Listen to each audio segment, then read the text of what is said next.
Es la segunda ocasión en que Javier Hervás busca llegar a la presidencia de la República. En 2021, esta figura, entonces desconocida, logró un 15.68% según el conteo final del CNE. Nada despreciable, alcanzando un cuarto lugar en primera vuelta. Lenin Hervás, empresario y político, no se detiene en su intención de ser presidente. Alejandra, y hoy vamos a revisar sus definiciones para un gobierno corto, donde la ciudadanía espera resultados rápidos, ciertos, visibles. Javier Hervás, buenos días, bienvenido a Contacto Directo. Muy buenos días a mis hermanos ecuatorianos, Alejandra, Lenin, encantado de estar aquí. Javier, al país se le tiene que decir la verdad, el próximo será un gobierno de 1 año y medio, tiempo insuficiente para hacer cambios estructurales. Entonces, ¿cuáles son esos 2 o 3 puntos sobre los que se centraría su gestión en caso de ganar la presidencia? Por supuesto, hay que decir al Ecuador la verdad, Lenin. Y ahí tenemos que analizar los ecuatorianos contra qué nos estamos enfrentando. Mira, por darte un ejemplo, hay 35.000 personas privadas de libertad en las cárceles del Ecuador. 60% se autodefinen que pertenecen a un grupo de delincuencia organizada, 21.000 hombres. Se estima que afuera, en las calles, hay 2 por cada uno que está en la cárcel. Es decir, estamos hablando de 63.000 personas que forman parte de grupos de delincuencia organizada. En Colombia, en su mayor momento de apogeo de las FARC, eran 18.000 hombres armados. Esto lo que significa es que nos estamos enfrentando con un problema de seguridad nacional y así tenemos que enfrentarlo. ¿Cómo? Y eso requiere unidad. ¿Cómo? Pero eso, unidad y estrategia. ¿Cómo los va a enfrentar? Con institucionalidad, Lenin. Mira, también sigamos hablando de nuestros hermanos colombianos. Cuando en la misma campaña mataron a Galán, candidato presidencial, mataron a 2 candidatos a la presidencia más. ¿Cómo Colombia logró salir de ese momento tan difícil de su historia yendo a recuperar institucionalidad fundamentalmente a través de la Corte Suprema y la Corte Constitucional? Eso es lo que tenemos que hacer los ecuatorianos. Eso es lo estratégico. Estamos hablando permanentemente de lo inmediato y dejamos de conectar con lo estratégico. Los dos van de la mano. A ver, pero ¿cuál es la acción concreta que van a hacer en las cárceles para esas personas, esos miles que están, y cuáles son las acciones concretas a desarrollar en las calles para esos otros miles de personas que corresponden a esos grupos de delincuencia organizada? En lo inmediato, cortar la comunicación. En lo inmediato, mandar a justamente capacitarse personal de la Policía Nacional en investigación y en inteligencia. ¿Sabes cuánto tiempo demora que un funcionario se capacite?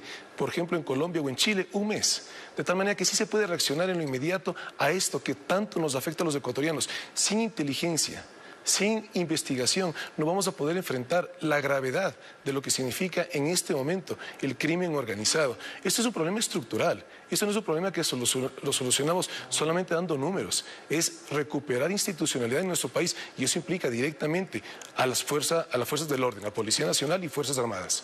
Ahora, esto por el lado de la seguridad, pero la gente también necesita tener plata en su bolsillo, quieren empleo y quieren empleos dignos, no el subempleo, no el empleo informal.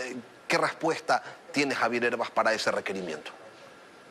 Por supuesto, y por eso permanentemente decimos que la mejor política de seguridad es una buena política económica. En lo inmediato, reactivar los 3 sectores de la economía ecuatoriana que tienen la virtud de una inmediata reactivación: agricultura, emprendimiento, construcción.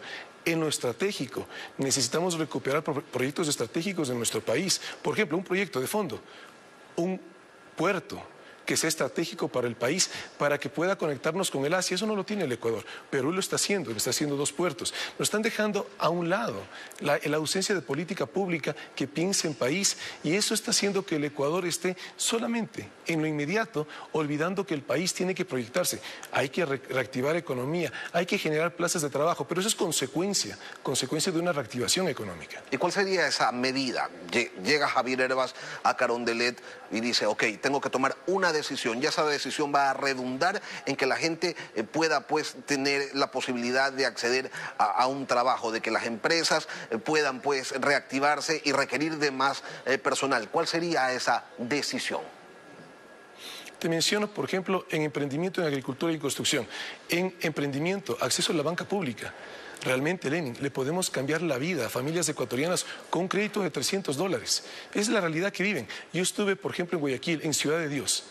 y tú conversas con las personas y lo que necesitan es poder emprender, porque evidentemente va a ser muy difícil en esta situación grave de buscar un trabajo, y hay que dar una acción inmediata a eso. En la agricultura, política de semillas, acceso de la banca pública, mercados internos y externos, recuperar educación en los colegios agropecuarios. Estos temas que te menciono son de reacción inmediata, se lo puede hacer en menos de unos 3 meses, implica decisión.